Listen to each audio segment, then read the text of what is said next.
poetry reading video that I made before. I don't know how long ago that one was, but can't be more than a couple weeks ago.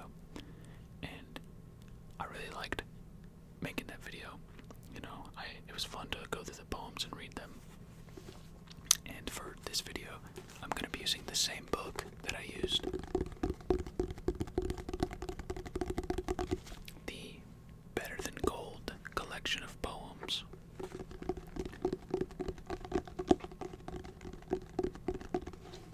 I know,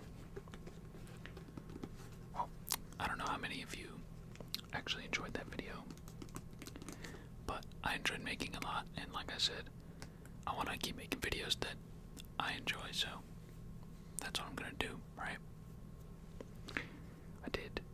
There were some comments on the video that really liked it, so I'm hoping that most of you liked it and just didn't say anything, but yeah, Better Than Gold. For anyone that didn't see my last video of this book, this is basically just a collection of poems. Just there's like chapters. Each chapter is like a different topic. Like, I know in the first video, one of the topics was like age. So it was a bunch of poems about age and growing old and stuff like that. I don't remember what the other topic was, but there was two, I think.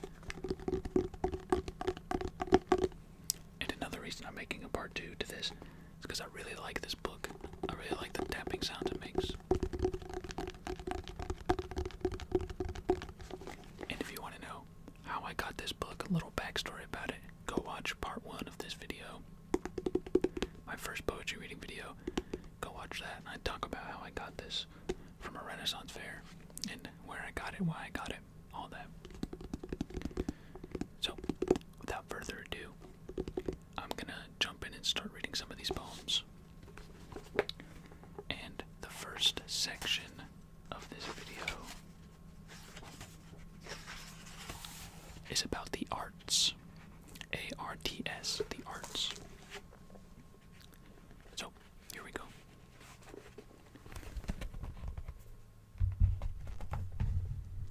The first poem is Arts by Ralph Waldo Emerson. I'm sure most of you know him. Raphael paints wisdom. Handel sings it. Phidias carves it. Shakespeare writes it. Christopher Wren builds it. Luther preaches it. Washington arms it. Watts mechanizes it. Very short poem by Ralph Waldo Emerson, but that is basically the introductory poem to the chapter to talk about what kind of poems are going to be in it.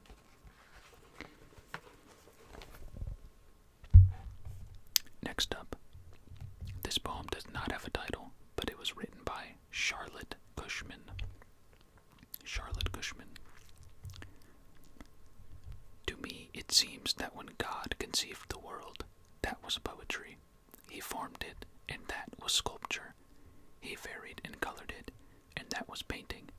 And then, crowning all, he peopled it with living beings, and that was the grand, divine, eternal drama.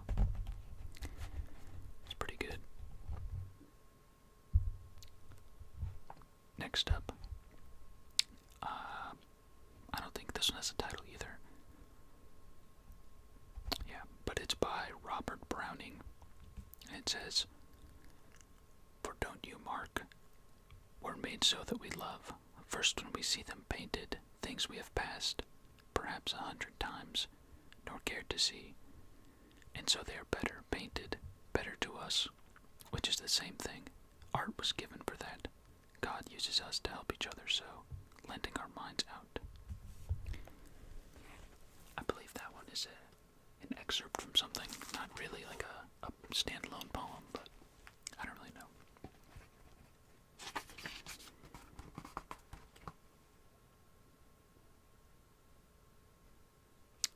Well, that was actually a really short section. Let's see here. Because some of these don't really look like poems. They're just quotes. But I guess I could read some of the quotes since the section was short. First quote is from Michelangelo. It says, the people knew how hard I have had to work to gain my mastery, it wouldn't even seem wonderful at all. That's a good quote. If people knew all the work that goes into perfecting something, he's saying that they wouldn't seem wonderful at all. That's pretty interesting. Next is a quote by Ralph Waldo Emerson. In landscape, the painter should give the suggestion of a fairer creation than we know. The details, the prose of nature, he should omit and give only the spirit and splendor. In a portrait, he must inscribe the character, and not the features. So that's his opinion on landscapes in art, I guess. And we'll go on to the next one now. The next section is about aspiration. Aspiration. And it opens up with a quote by Louisa May Alcott. She says, "Far away there in the sunshine are my highest aspirations. I may not reach them, but I can look up and see their beauty, believe in them, and try to follow where they lead."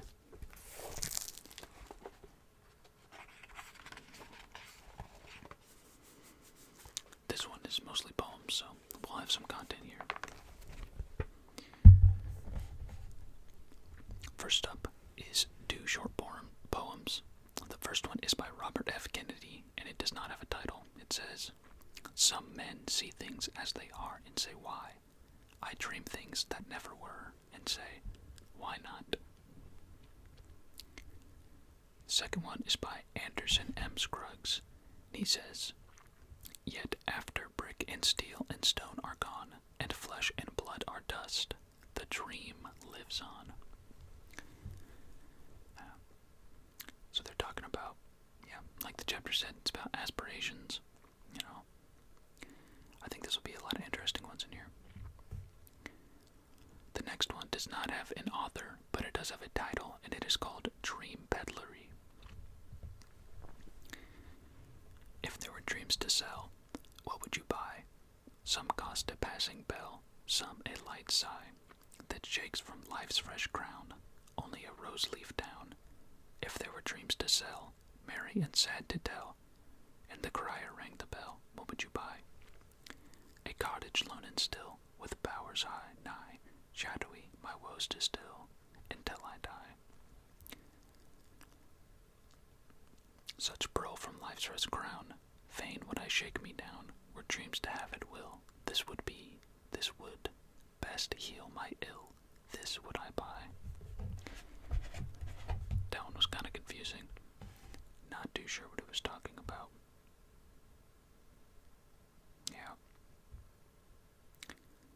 Yeah, that one went right over my head. Sorry. I don't know. But we got another one. This one is called The Dreams Ahead by Edwin Carlisle Litzy. What would we do in this world of ours, were it not for the dreams ahead?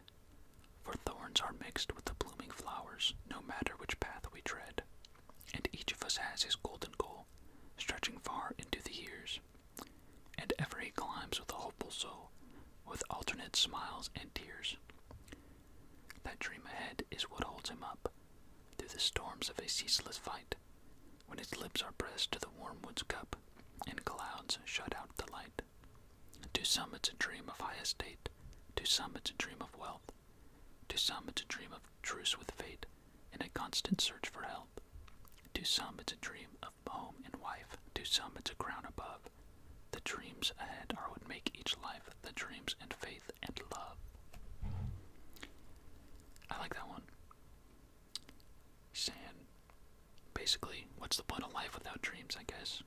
And talking about, no matter what the dream you have is, that's what makes life worth living. So, I like that message. Follow your dreams, whatever they may be. Next up is a poem called My Goals by Edgar A. Guest. A little braver when the skies go gray, a little stronger when the road seems long, a little more of patience through the day, and not so quick to magnify a wrong. A little kinder, both of thought and deed, a little gentler with the old and weak, swifter to sense another's pressing need, and not so fast the hurtful phrase to speak.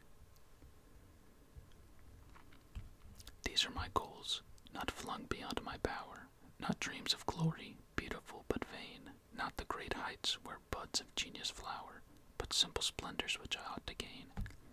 These I can do, and be from day to day, along the humble pathway where I plod, so that at last when I am called away, I need not make apologies to God. So, just talking about all these little changes he can make in his life to be proud, I guess. Or at the end he says, I need not make apologies to God. So I guess he's talking from a religious standpoint. Like, he's saying if he does everything, like if he does everything one at a time correctly, like being more patient throughout the day, being kinder and gentler with the old and the weak, then he won't have anything to apologize for at the end of the day, because he'll have done everything he could, I guess. That's a good message, I think. Basically, like, the small things can add up and the small things matter, so I like that. The next poem is called My Castle by Florence Borner.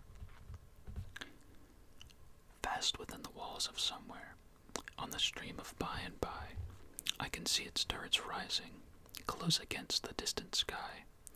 Through its lofty halls I wander, while the moonlight sheds its beams on each treasured thing of beauty in the castle of my dreams.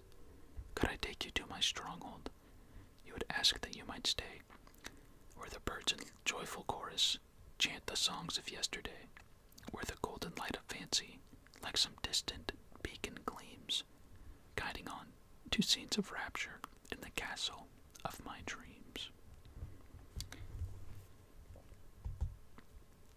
Yeah, that's a nice poem. Another one that kind of went over my head. I don't think every poem is supposed to have some like deeper meaning or whatever to it. Some of them are just supposed to paint a picture and be beautiful, so that's probably what that one was. Or maybe I just missed it.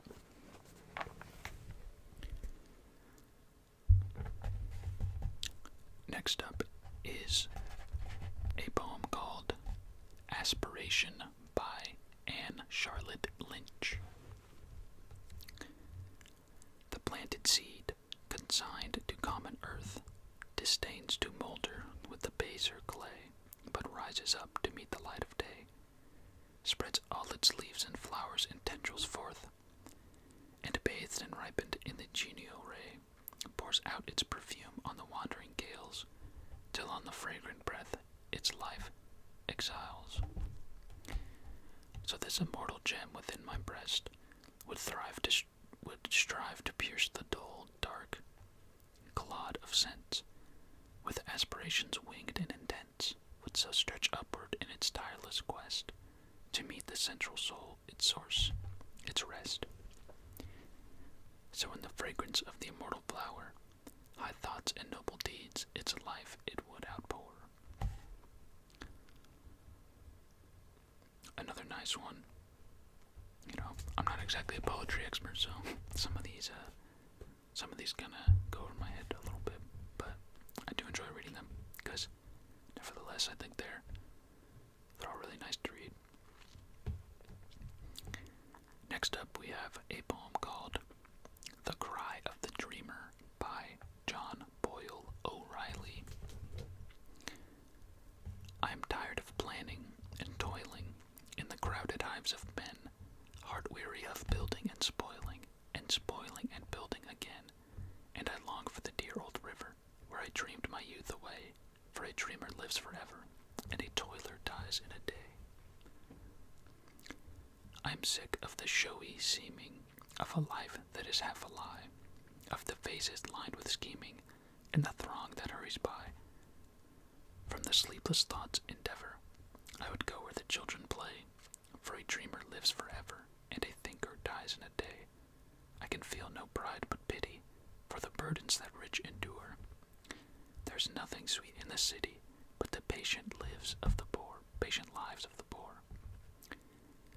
Oh, the little hands too skillful, and the child mind choked with weeds, the daughter's heart grown willful, and the father's heart that bleeds. No, no, from the street's rude bustle, from the trophies of mart and stage, I would fly to the woods' low rustle, and the meadow's kindly page. Let me dream as of old by the river, and be loved for the dream always, for a dreamer lives forever, and a toiler dies in a day. So, that one was pretty good. That's like the longest one so far, I think, in this video. But, you know, I'm not really sure what a toiler is. I'm trying to think of, you know, maybe I'm making myself look a little dumb here, but yeah, I don't know. But basically, whatever a toiler is, I feel like I know what it is, but I can't get the definition out for some reason. But he's saying dreamers live forever, basically comparing all these like different types of people just going through their days, like living with their problems, I guess. Talked about thinkers too, like thinkers can die in a day. I think it's like, if I had to guess what he's saying, I guess that dreamers live forever is like saying that as long as you have a dream, you'll always be living, right? So, I guess that's what it is, just keep on dreaming, you know? And, yeah, he's saying, like, if you're a thinker, or whatever, like, I don't know, I guess he's saying you're not really doing anything, you're not living, if you're not dreaming, so, make sure you're dreaming.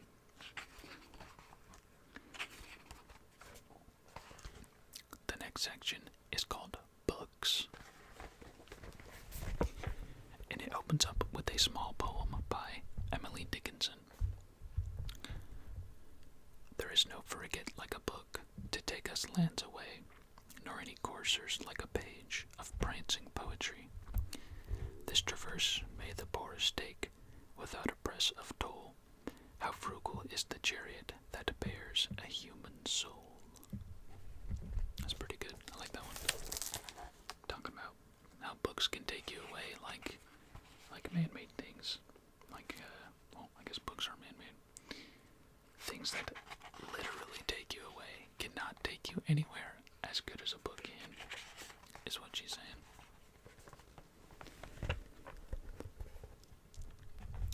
First poem is very short, I guess. Only 2 lines. There's no title. It's by Andrew Lang. And it is, the love of books, the golden key that opens the enchanted door. I don't know if that's even a poem, but it's listed with the other poems, so there you go. Next up is a longer one called My Books and I by Edgar A. Guest. He's in this book a lot. Anyone that watched my part 1 of this video will know his name. My books and I are good old pals. My laughing books are gay, just suited for my merry moods when I am wont to play. Bill Nye comes down to joke with me, and oh, the joy he spreads. Just like 2 fools we sit and laugh and shake our merry heads. When I am in a thoughtful mood, with Stevenson I sit, who seems to know I've had enough of Bill Nye and his wit, and so more thoughtful than I am, he talks a lofty things, and thus an evening hour we spend, sedate and grave as kings. And should my soul be torn with grief, upon my shelf I find a little volume torn and thumbed, for comfort just assigned. I take my little Bible down and read its pages over, and when I part from it, I find I'm stronger than before. So, I don't know if that's Bill Nye the Science Guy. I don't know. I guess he doesn't like Bill Nye the Science Guy because he's religious, so I think Bill Nye is known for like challenging religion. I've seen videos of him doing that. So, I guess Edgar A. Guest, if that's Bill Nye the Science Guy. Unless there's some other historical figure named Bill Nye that I'm just totally forgetting. The only Bill Nye I know of is the science guy. Next up is The Old Librarian by Anna Hamilton Wood.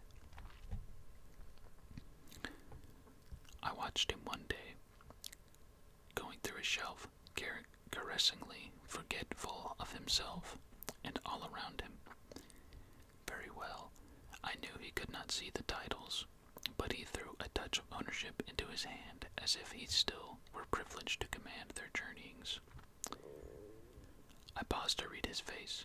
In all that sunny, quiet, crowded place, there was not one who wore so proud a look, as if he knew he was with friends, and took sweet pleasure in the knowledge row by row. His fingers greeted them in gentle, slow, and a measured salutation. Long years moved. In memory passed those volumes that he loved. Season of service, outgrown now and gone, like old books overread, dog-eared and torn, thrown to the dust heap, and I turned away, lest my quick tears should cause him some dismay. That felt more like the author was just telling us about their day than an actual poem, you know? That's funny. Like they were just describing what they saw, like to a friend. You know, I saw this librarian throwing out books, and I had to turn around so he didn't see me crying because I didn't want him to feel bad. Still a good poem. Alright, next up is The Gift by Margaret E. Bruner. Once long ago, a friend gave me a book of poems, gems, the fruit of many minds. I read them, thoughtless of the toil they took. The words moved softly, as a stream that winds, but now I know the lines I glibly read perhaps were born of pain, a broken heart, regret that followed with its stealthy tread, the arrow of remorse with a searching dart. For wisdom comes with time's stern tutelage. The years are keys, unlocking many a door, and sometimes as I read, mist blurs the page. Here soul meets soul, a precious golden store.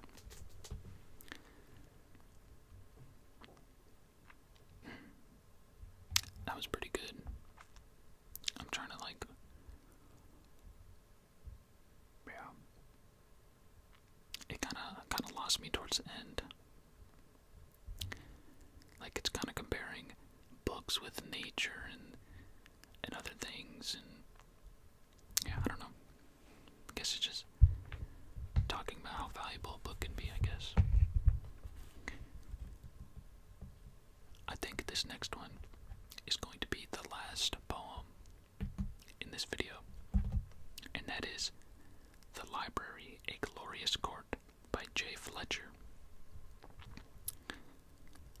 That place that does contain my books, the best companions, is to me a glorious court, where hourly I converse with the old sages and philosophers, and sometimes for variety I confer with the kings and emperors, and weigh their counsels,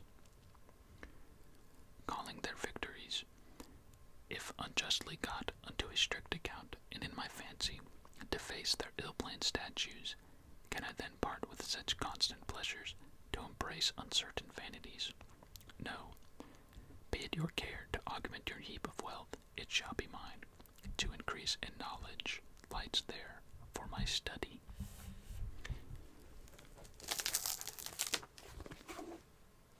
I don't know, not the best one to finish it off on, I guess, but still solid. I'm not sure because this is my second one making one of these poetry videos, but when I make them, even as I'm reading them, I feel like it's kind of hard to understand them, so, you know, I was gonna say, like, let me know which one was your favorite. Like in the first video I said, let me know in the comments which one was your favorite, but I feel like it would be pretty impossible to even understand them since I'm whispering them, so, but luckily for us, this video is pretty much just meant for relaxation, and so you can help you get to sleep, and hopefully the poems do that. You know, if you're into poetry